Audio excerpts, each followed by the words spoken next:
नमस्कार दोस्तों, स्वागत है आपका जूनियर हाई स्कूल प्रधानाध्यापक एवं सहायक अध्यापक भर्ती परीक्षा प्रैक्टिस सेट नंबर 1। यह है सामान्य ज्ञान जो कि अनिवार्य प्रश्न पत्र है, जिसके 50 क्वेश्चन सभी अभ्यर्थियों के लिए अनिवार्य रहेगा। तो इसका पहला क्वेश्चन है, फलों के मीठे स्वाद का क्या कारण है? तो इसका राइट ऑप्शन हो जाएगा आपका ऑप्शन नंबर डी, यानी जो फ्रक्टोज है इसे फलों के मीठे स्वाद का कारण मानते हैं, यानी ऑप्शन डी राइट हो जाएगा। यहाँ पर ऑप्शन नंबर 2 अगर बात करें, यहाँ पर फलों के मीठे स्वाद का कारण फ्रक्टोज है, यानी डी ऑप्शन राइट है। क्वेश्चन नंबर 2 है, आयोडीन की कमी से क्या होता है? तो आयोडीन की जो कमी से घेंगा रोग होता है। क्वेश्चन नंबर 3 है, निम्नलिखित में कौन सा कार्बनिक अम्ल अंगूर, इमली तथा केला में प्रचुर मात्रा में विद्यमान रहता है? तो इसका राइट ऑप्शन हो जाएगा टार्टेरिक अम्ल। ये अम्ल जो होता है अंगूर में, इमली में तथा केला में प्रचुर मात्रा में पाया जाता है। क्वेश्चन नंबर 4 है, निम्नलिखित में कौन सा आनुवांशिक रोग नहीं है? ऑप्शन नंबर 4 का ए हो जाएगा रतौंधी, ये आनुवांशिक रोग नहीं होता है। क्वेश्चन नंबर 5 है, निम्नलिखित में कौन सा युग्म सही सुमेलित नहीं है? तो 5 का राइट ऑप्शन हो जाएगा सी, यानी विटामिन डी ये बंधुता रोधी कारक नहीं होता है, जबकि बाकी ऑप्शन सही है। विटामिन B12 ये प्रति रक्तता कारण होता है, विटामिन सी जो होता है प्रतिस्कर्वी कारक होता है, जबकि विटामिन के प्रति रक्त स्रावी कारक के होते हैं। ये जो बंधुता रोधी है ये विटामिन ई के कारण होता है, ना कि डी के कारण, यानी राइट ऑप्शन यहाँ पे ई होना चाहिए था, तो सही हो जाता, इसलिए गलत है विटामिन डी। क्वेश्चन नंबर 6 है, जैव विविधता के ह्रास का मुख्य कारण क्या है? तो इसका जो कारण है प्राकृतिक आवासीय विनाश, यानी डी ऑप्शन यहाँ पे राइट होगा। क्वेश्चन नंबर 7 है, जिस रूप में पौधे नाइट्रोजन प्राप्त करते हैं वह क्या है? तो 7 का राइट ऑप्शन हो जाएगा बी, यानी नाइट्रेट। जो पौधे नाइट्रोजन प्राप्त करते हैं वो नाइट्रेट के रूप में प्राप्त करते हैं। क्वेश्चन नंबर 8 की बात करें तो लंदन में आयोजित निम्नलिखित गोलमेज सम्मेलन में किसने महात्मा गांधी जी उपस्थित हुए थे? तो 8 का राइट ऑप्शन हो जाएगा बी, यानी द्वितीय गोलमेज सम्मेलन में महात्मा गांधी जी उपस्थित हुए थे। 7 सितंबर 1931 से 1 दिसंबर 1931 के मध्य द्वितीय गोलमेज सम्मेलन लंदन में संपन्न हुआ। इस सम्मेलन में ही महात्मा गांधी जी ने कांग्रेस का प्रतिनिधित्व किया था। क्वेश्चन नंबर 9, अखिल भारतीय किसान सभा के संस्थापक सदस्य कौन थे? 9 का राइट ऑप्शन हो जाएगा बी, यानी स्वामी सहजानंद जी थे। ये 1936 में भारतीय राष्ट्रीय कांग्रेस के लखनऊ अधिवेशन में किया गया था। अखिल भारतीय किसान सभा की स्थापना इसके अध्यक्ष स्वामी सहजानंद जी थे। क्वेश्चन नंबर 10 है, निम्नलिखित में किसे भारत में स्थानीय स्वायत्त शासन का जनक माना जाता है? 10 का राइट ऑप्शन हो जाएगा डी, यानी लॉर्ड रिपन को माना जाता है। निम्नलिखित में कौन सही सुमेलित नहीं है? 11 का राइट ऑप्शन हो जाएगा डी, यानी ए जिन्ना खिलाफत आंदोलन ये नहीं सम्मिलित है, बाकी सभी नेहरू रिपोर्ट ये नेहरू जी का है, सही है। MK गांधी चंपारण आंदोलन से, और फॉरवर्ड ब्लॉक सुभाष चंद्र बोस ये सही सम्मिलित है। क्वेश्चन नंबर 12 है, राष्ट्रीय कांग्रेस के पहले अध्यक्ष कौन थे? तो भारतीय राष्ट्रीय कांग्रेस के जो पहले अध्यक्ष थे 12 का राइट ऑप्शन सी, यानी व्योमेश चंद्र बनर्जी थे। क्वेश्चन नंबर 13 ये आपको बता दें कि 1885 में बम्बई में तत्कालीन भारतीय राष्ट्रीय कांग्रेस का अधिवेशन हुआ था, बम्बई में पहला। वहीं क्वेश्चन नंबर 13, निम्नलिखित नदियों में किसको दक्षिण की गंगा कहा जाता है? 13 का राइट ऑप्शन ए कावेरी को कहा जाता है, जबकि बूढ़ी गंगा अगर पूछता तो गोदावरी को कहा जाता है। क्वेश्चन नंबर 14 है, भारत में आधी से अधिक सोयाबीन का उत्पादन कौन सा राज्य करता है? तो यहाँ पे राइट ऑप्शन हो जाएगा 14 का ए, यानी कि मध्य प्रदेश करता है। इसके बाद अगर क्रम से पूछेगा तो महाराष्ट्र के बाद जो क्रम, मध्य प्रदेश के बाद जो क्रम आएगा महाराष्ट्र के बाद राजस्थान सोयाबीन के उत्पादन में स्थान रखते हैं। क्वेश्चन नंबर 15 है, श्वेत क्रांति संबंधित है? तो 15 का राइट ऑप्शन हो जाएगा बी, यानी दुग्ध उत्पादन से संबंधित है। क्वेश्चन नंबर 16, निम्नलिखित में कौन सी बायोडीजल की फसल है? तो जेट्रोफा इसे बायोडीजल की फसल कहते हैं। क्वेश्चन नंबर 16 का ऑप्शन सी राइट है। यहाँ जेट्रोफा जो होता है पुष्पीय पादप की प्रजाति का पौधा है जो सूखे तथा विनाशकारी कीटों के प्रतिरोधक है। यह ऐसे बीज उत्पन्न करता है जिसमें 27 से 40% तक तेल होता है, जेट्रोफा के तेल को डीजल इंजन में प्रयोग करने हेतु बायोडीजल में परिवर्तित कर दिया जाता है। क्वेश्चन नंबर 17 है, चिपको आंदोलन किससे संबंधित है? तो 17 का जो राइट ऑप्शन हो जाएगा ए, पादप संरक्षण से संबंधित है। 70 के दशक का आंदोलन जो था पादप संरक्षण के लिए एक मिसाल बन गया था पेड़ों की कटाई को रोकने के लिए। क्वेश्चन नंबर 18 है, वन जीव सुरक्षा अधिनियम पारित किया गया था किस वर्ष? तो क्वेश्चन नंबर 18 का राइट ऑप्शन हो जाएगा सी, 1972 में पारित किया गया था। यह हमेशा पूछा जाता है, बहुत इंपॉर्टेंट क्वेश्चन है। तो वन जीव सुरक्षा अधिनियम 1972 में पारित किया गया था। क्वेश्चन नंबर 19 है, अंतर्राष्ट्रीय ओजोन दिवस कब मनाया जाता है? तो ये मनाया जाता है 16 सितंबर, यानी ऑप्शन ए राइट हो जाएगा। क्वेश्चन नंबर 20 है, निम्नलिखित ऊर्जा स्रोतों में कौन सा पर्यावरण को स्वच्छ रखने के लिए सर्वोत्तम है? तो 20 का राइट ऑप्शन डी, सौर सेल सर्वोत्तम होता है। क्वेश्चन नंबर 21 की बात करें तो निम्नलिखित में से कहाँ सदाबहार वन पाए जाते हैं? 21 का राइट ऑप्शन सी, यानी पश्चिमी घाट पे पाए जाते हैं। क्वेश्चन नंबर 22 है, पर्यावरण में ग्रीन हाउस प्रभाव में वृद्धि होती है? तो 22 का राइट ऑप्शन हो जाएगा बी, कार्बन डाइऑक्साइड के कारण, यानी CO2 के कारण होता है। क्वेश्चन नंबर 23 है, भारतीय संविधान की किस अनुसूची में राज्यों एवं राज्य संघों का उल्लेख है? तो ये जो उल्लेख किया गया है प्रथम में ही किया गया है, यानी अनुसूची 1 में ही इसका उल्लेख किया गया है कि भारतीय संविधान का जो अनुसूची 1 है राज्य एवं संघों का उल्लेख है। क्वेश्चन नंबर 24 की बात करें तो भारतीय संविधान की 11वीं अनुसूची संबंधित है? तो ये किससे संबंधित है? 11वीं अनुसूची पंचायती राज से संबंधित है, जैसा कि 73वें संविधान संशोधन 1992 के द्वारा 24 अप्रैल 1993 से ये प्रभावी है। जो संविधान में भाग 10 भाग 9 है, भाग 9 में है, यानी कि भाग 9 और अनुसूची 11 को जोड़कर पंचायती राज संस्थाओं को संवैधानिक स्तर प्रदान किया गया है। क्वेश्चन नंबर 25 की बात करें, सूचना का अधिकार के संबंध में निम्नलिखित कथनों में से कौन सा सही है? तो 25 का राइट ऑप्शन बी हो जाएगा। यह एक नैतिक अधिकार है। सूचना का जो अधिकार अधिनियम है, न ये राजनीतिक है, न विधिक है, न सामाजिक है, बल्कि ये नैतिक है। क्वेश्चन नंबर 26 है, भारतीय संविधान का अनुच्छेद 40 राज्यों को सार्थक कदम हेतु क्या परामर्श देता है? तो ग्राम पंचायतों के संगठन के संबंध में ये परामर्श देता है।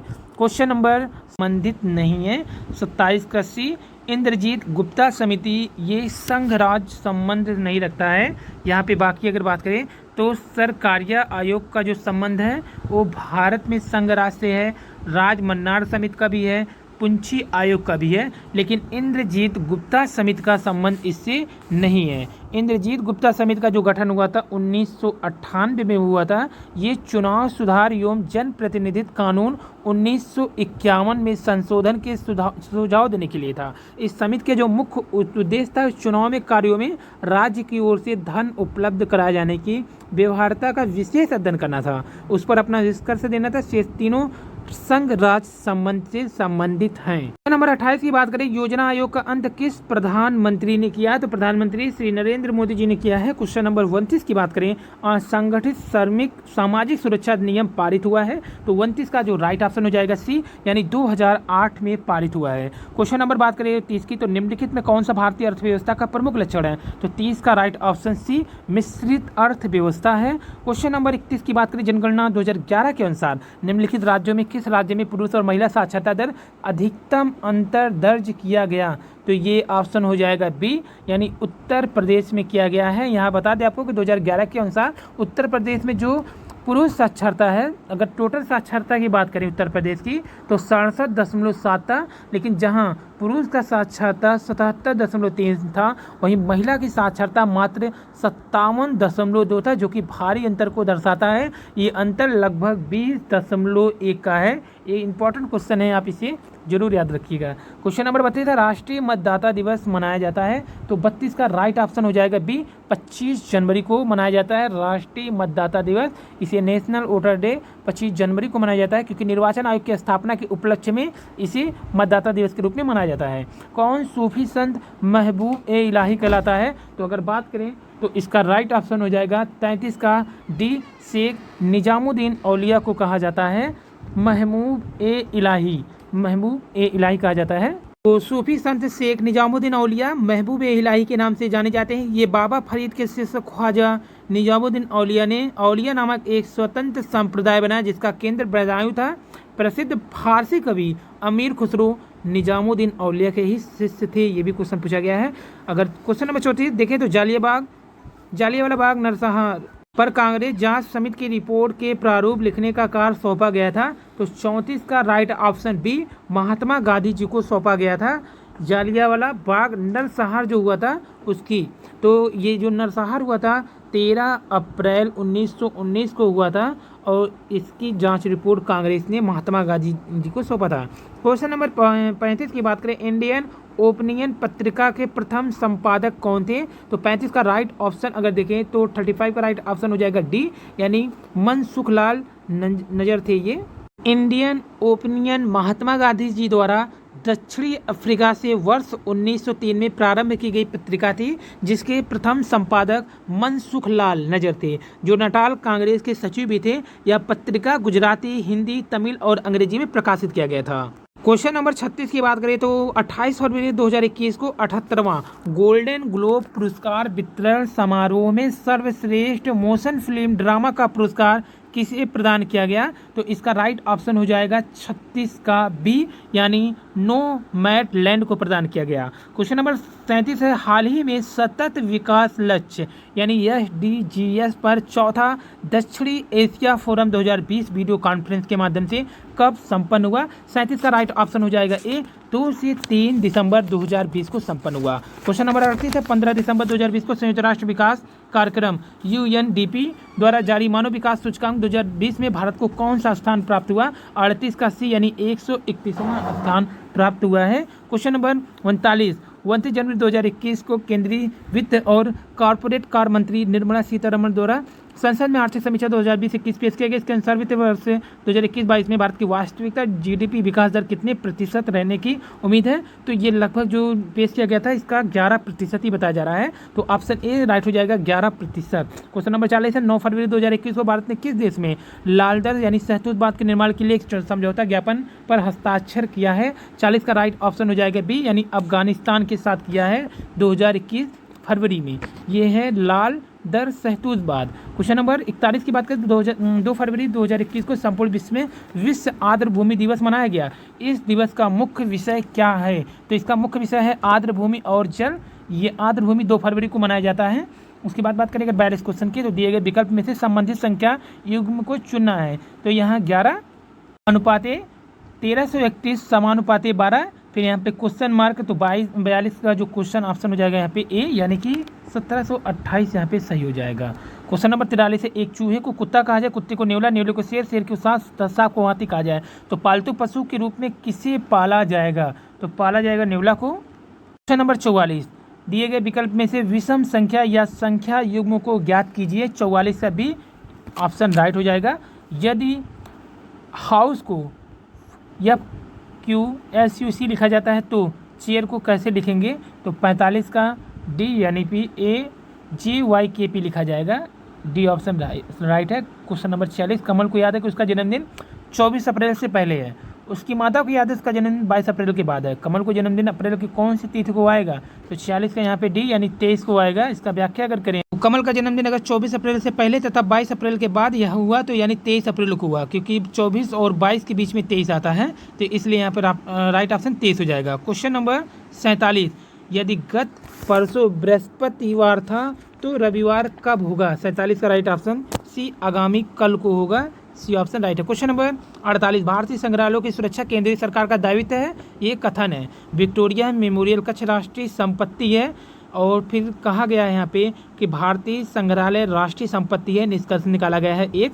निष्कर्ष 2 है, राष्ट्र की ऐतिहासिक संपत्ति का संरक्षण केंद्रीय सरकार द्वारा किया जाता है। तो यहाँ पे जो राइट ऑप्शन होगा 48 का बी हो जाएगा। केवल निष्कर्ष 2 निकलेगा कि राष्ट्र की ऐतिहासिक संपत्ति का संरक्षण केंद्रीय सरकार ही करती है, क्योंकि जो विक्टोरिया मेमोरियल जैसे कई राष्ट्रीय संपत्ति भारत में मौजूद है। क्वेश्चन नंबर 49 की बात करें तो पठन वैकल्प यानी डिसलेक्सिया एक मनोवैज्ञानिक विकार है और कारण आर है, यह रोग विटामिन की कमी के कारण होता है। तो यहाँ 49 का राइट ऑप्शन डी हो जाएगा।